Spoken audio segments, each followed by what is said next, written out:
Earlier this morning, Nigerians encouraged corruption, cites June 1st of the Punch newspaper. David Mark says it's been a day.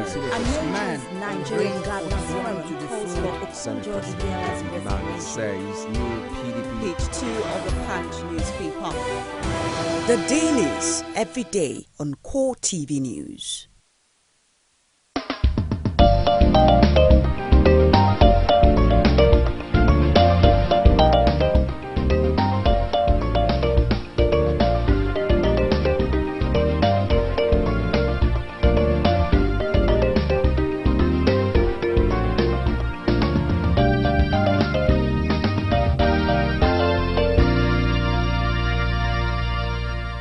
Core TV News, expanding your view. Thanks for joining us again on Core Digest Tuesday. I am Nifemi Oguntoye. Let me quickly run you through top stories making headline on some of Nigerian newspapers. I have The Punch, The Guardian, The Nation, as well as the Vanguard newspaper. The top story on the front page of The Punch this morning: federal government slashes Works Ministry's budget from 100 billion naira to 11 billion naira. The writer here, allocation laughable, says Senate committee. Now, the front page picture also looks quite interesting. It's the first solar-powered plane begins flight. That's on page 3. You have a picture of the plane in the air, the plane at the Abu Dhabi's airport that was taken on Monday. There's been a lot of talk as regards capitalizing and utilizing the wealth of solar energy that we have in Africa, especially in Nigeria, especially at the time that we're also having challenges with power supply across the board. Ogun civil servants begin strike. That's on page 3. In 2015, Mbeki Abdusalami meet Buhari. You get details of that on page 12 of the Punch. Student soldiers clash over Kaduna worshippers' killings. That's on page 3. Boko Haram, Chad, Niger troops liberate Nigerian towns. That's on page 7 of the Punch. Electricity meters now sell for 60,000 naira. You might want to get details of that as well on page 31.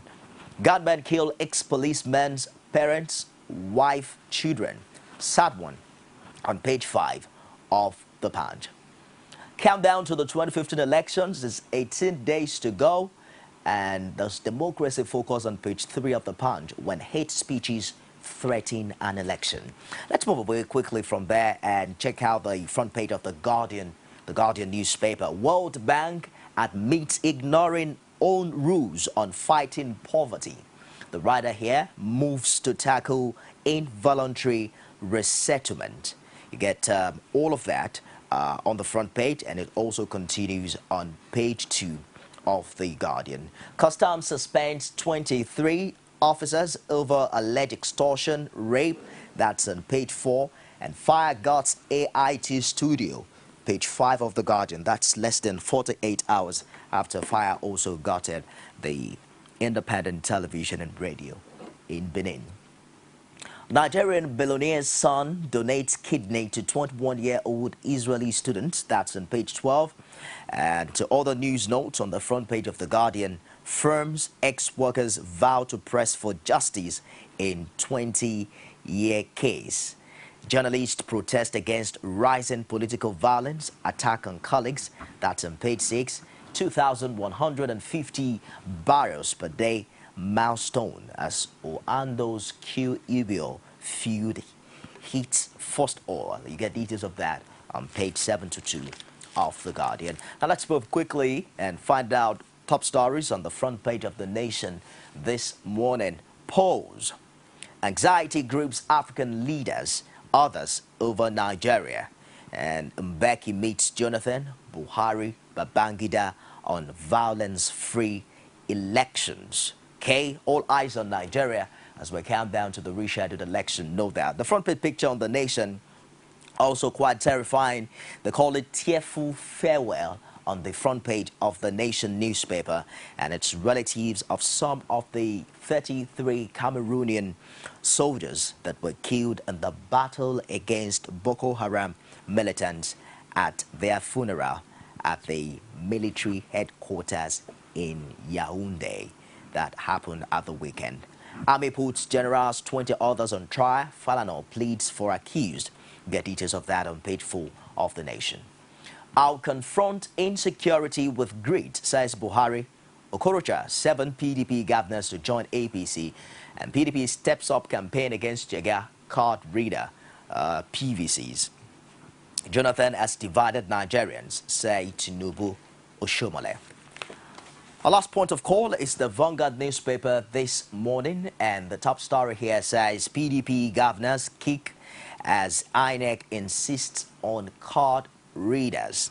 PDP wants Jega exit to follow public service rules, and Rex meet tomorrow to look at complaints generated during trials. You can also get details of all of that if you care to check somewhere on the Vanguard newspaper. Now let's check all the stories. The front page picture shows from left, former head of state General Abdulsalami Abubakar retired, former South African President Thabo Mbeki, and All Progressives Congress presidential candidate General Muhammadu Buhari. That was yesterday when he received the former leaders in Kaduna residence. Okay, Kwando Kwa Igbo production rises to 2,150 barrels per day. That's on page 27 of the Vanguard. Now let's check what Mr. and Mrs. has to offer here on the front page of the Vanguard. You dated a girl when we were in the university. Why did you dump her for me? That's what the woman says. And then the man says, why do you think we're going to vote with a permanent voter card and not the temporary one? All right, that's still much debated as we await what INEC has to say about the reports of its mock accreditation over the weekend. Now let's check out all the stories on the front page of the Vanguard this morning. We want our children back, not rebuilding of schools, says Chibok parents community. That's on page 9. And Chadian Nigerian troops recapture the massacre, kill 200 insurgents. You get details of that on page 16. Now let's do some sports very briefly on the back page of the Vanguard newspaper. Scapegoat. You see, Uja apologizes to GOAT mascot after goal celebration. You get details of that on page 62. Cashew makes Mali shortlist as Parzak gets the boot. That's on page 62. And then Super Sand Eagles through as Libya withdraws. Good news, Nigeria has qualified for the 2015 African Beach Soccer Championship finals after Libya announced its withdrawal from the qualifying competition. All right, let's turn our attention to the continuity of our discussion this morning as we begin to look at what is being described as the card readers alongside with the temporary voter cards. What way forward for Nigeria? Of course, this has dominated public discourse for a while now. And I'm joined on set this morning by Princess FOLASHADE OLABANJI-OBA.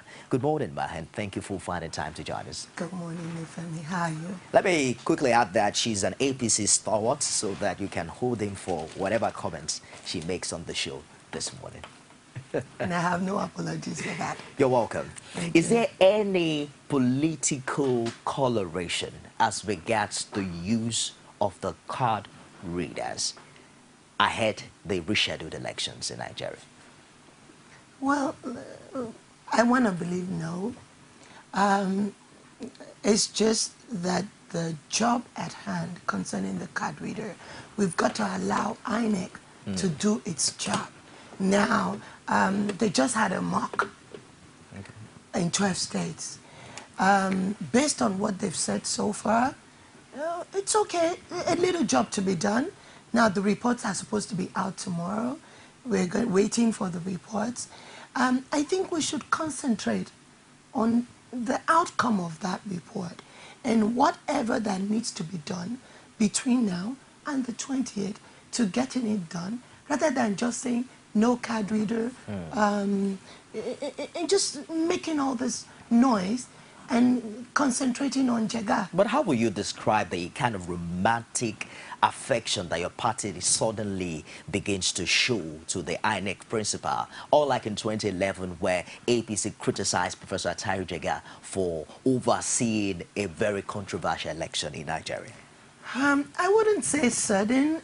We realized that the job that he had at hand was a big burdensome. And from then and now, a lot has happened. And a lot has been fixed. It's still a work in progress. Nobody says it's perfect. But as at the time when we were complaining, the collection, the percentage was very low, so many things. And so you've got to address issues as at the time. So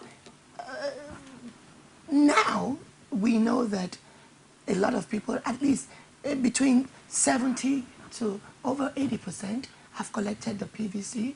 Now, in mathematics, that's supposed to be A, okay? Now, you talk about the card reader.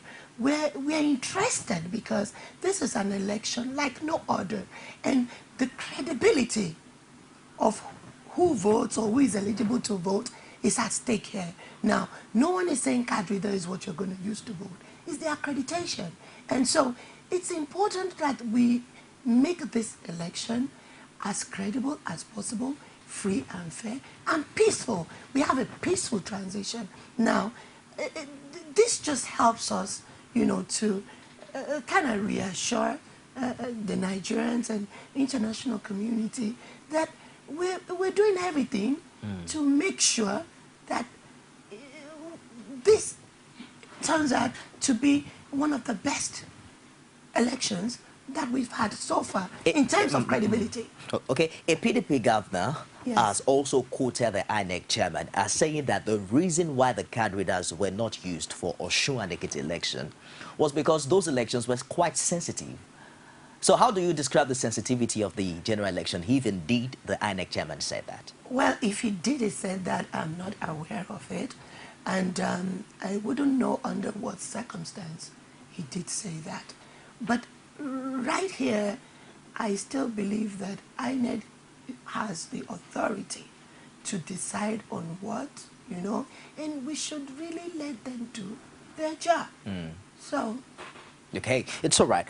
But then let's also begin to look at the kind of drama that has taken place in the past few weeks. There was a time that certain APC senators came out to say that they have it on good grounds that there are plans to sack the INEC principal. This was a time where every Nigerian probably would have agreed that INEC has failed in its preparation for such an election.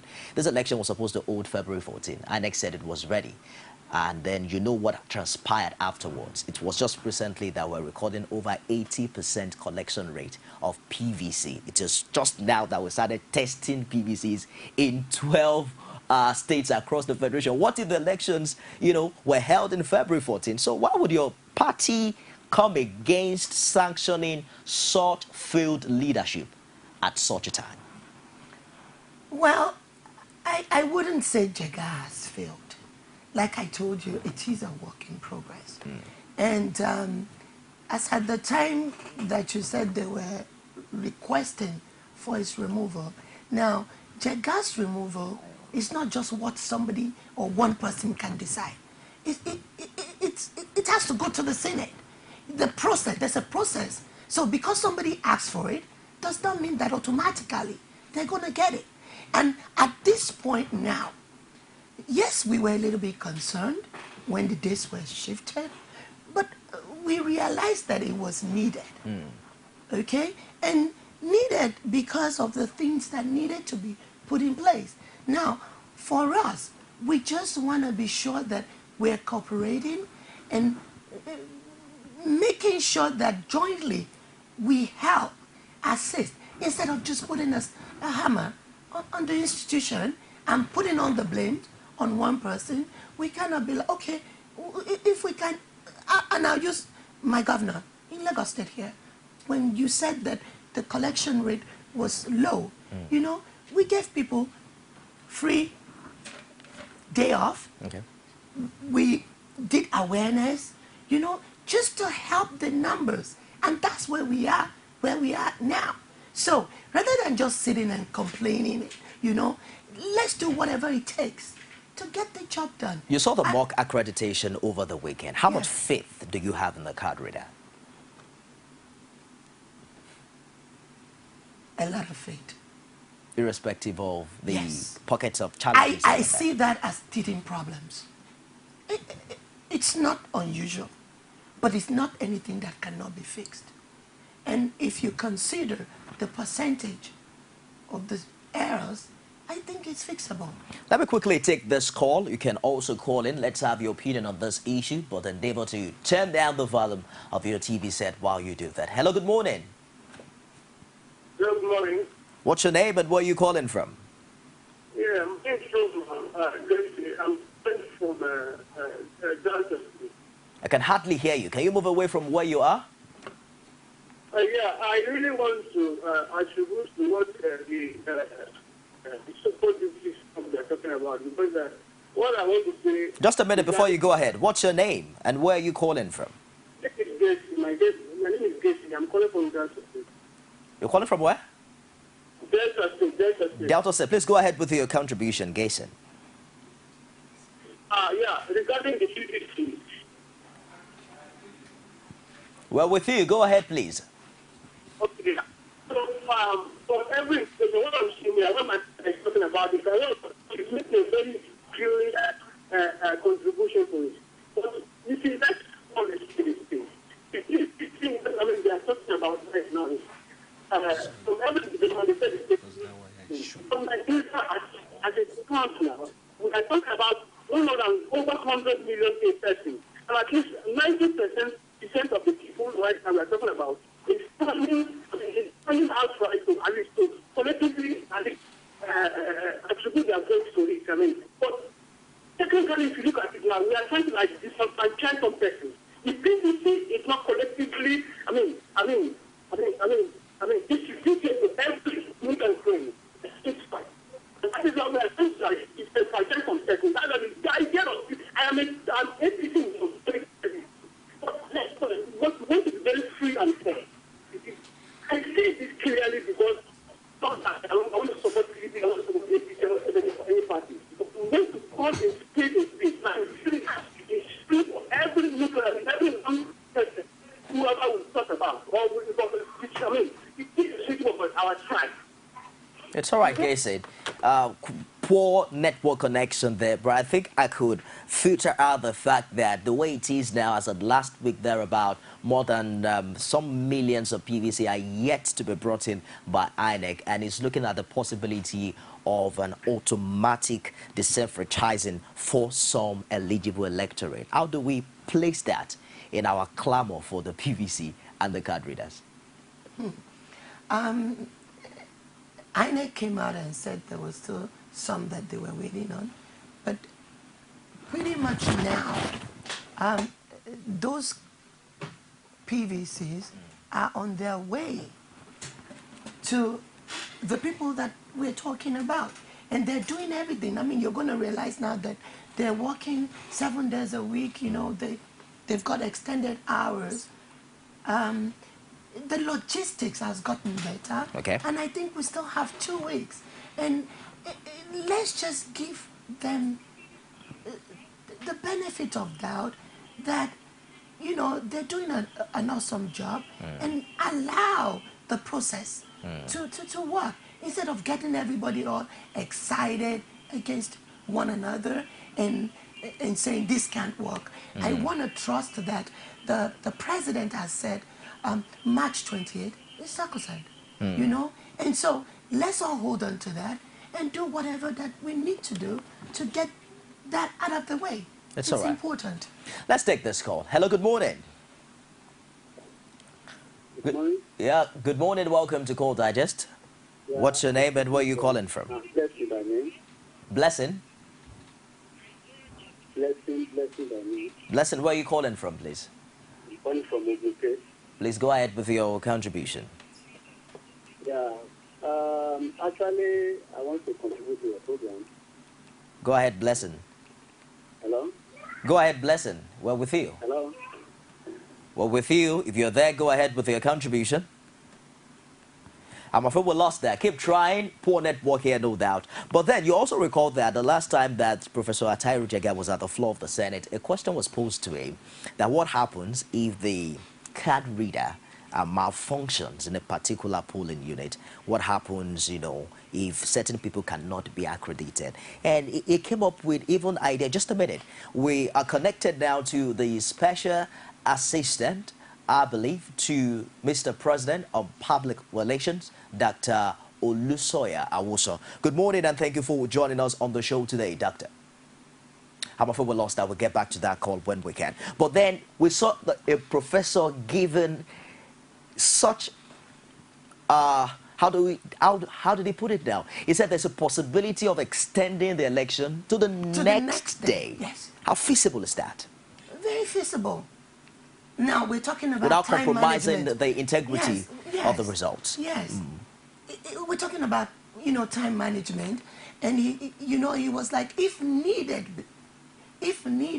And there has been situations, I mean, let's talk about Ghana, where the card reader was used, some little hitch or whatever, and the next day, the situation, they went back and, you know, that's why you have by-elections, okay? So, if need be, but we might not even get there. You know, I'm hoping and praying that, you know, that day, we would actually have history made, that would be the best elections, you know, credible, that we've had so far in Nigeria. Hello, good morning, Doctor. Good morning, welcome to Call Digest. Doctor, are you there? Good morning, Doctor, are you there?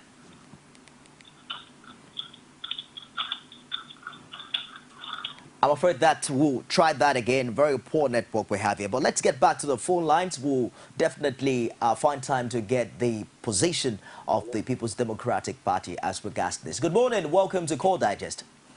Hello, good morning. What's your name and where are you calling from? Hello, good morning. I'm with you. What's your name? Where are you calling from? My name is Blessing. I'm calling from Ogun State. From Ogun State. Please go ahead with your contribution, Blessing. It's better now. Yeah, actually, I want to comment on PVC. Okay. 2011, police registration, we registered and we vote. When the PVC was to be collected, we are being told that all the entire local government, we have our data were wiped off on the INEC database, which we are asked to go and re-register, which we did 2014. Up to date, that I was talking to you now, in Shagam local government, no one has ever gotten into our PVC up to date. And we have 18 days to the election. Brother, are we now saying we are not part of Nigeria? How are they going to handle our case? Are we not going to be partaker of the election? I want to vote, but I don't have the PVC. What can INEC do within 18 days for a whole local government to have their voter card? I'm talking in respect of Ishagam local government. You can go and verify. Throughout the whole local government, no one has ever gotten one. What will INEC do? Even in not even Ishagam alone, when you get to this the running mate of Buhari, the whole local government as well, no one has ever gotten PVC. It's all right. Thank you very much for your contribution. I recall that I also spoke with Kayode Edowu, the Chief Press Secretary to INEC on the same issue. And I think one of the things he said was that INEC would have to investigate. Beyond people not getting their PVCs in Ogun, there were also reports of some 550,000 cards belonging to dead people that were taken to that region. Quite a number of challenges. We have to wrap up this segment now. But what way forward? What magic can we perform? It's just 18 days to the election. What are your prospects? I think it is still very doable. Once we all have this positive and can attitude, we should help wherever we need to be. That situation he's talking about happened to us also in Ikorodu, okay? It happened to me, and we had to re-register. and I know we were on it, and I finally, you know, we were all able to get a PVC. Okay. So I think it's like he said, it's being investigated. I'm sure it's being looked into, and they're working on it, you know. And I'm sure before, you know, 28th of March, you know, they would get the PVCs. I got mine. So. Princess FOLASHADE OLABANJI-OBA is an APC stalwart joining us from Lagos, and she's quite optimistic that anything can happen in 18 days. Yes. Thank you for finding time to join us today. Thank you. We'll take a break and we'll be back with more with Core Digest. Stick around if you can. You can now watch Core TV News live from anywhere in the world on our website www.coretvnews.com. Click on Live TV on our website and watch us live. And welcome to Core TV Primetime News. To follow us on Twitter, click on Twitter icon on our website. On Facebook, click on the Facebook and YouTube to see all our previous news production. You can also watch us live on YouTube. Click Core TV, leave a space, then News. Core TV News, a 24-hour news station. Every day, every hour, and every minute, news break in Nigeria. Things happen so fast, it's most times difficult to track and comprehend them. But that's what we do right here on Digit 360. 2015, would you want to come back again? It's like asking Jesus Christ if he knew he was going to die, will you want to come back as the savior of the world again? We do not just help you track the stories, we break them down, explore all the angles, analyze the issues so that you can fully comprehend the stories and use them to make the right decisions.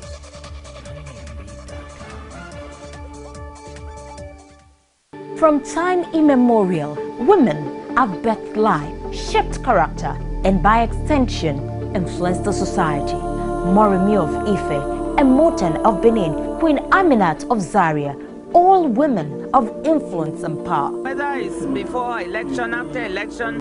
How ironical, women being so powerful yet have few grounds in decision making. They see you as a wife, and I see you as a wife to a man.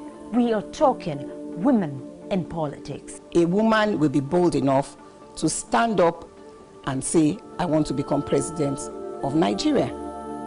Only on Core TV News.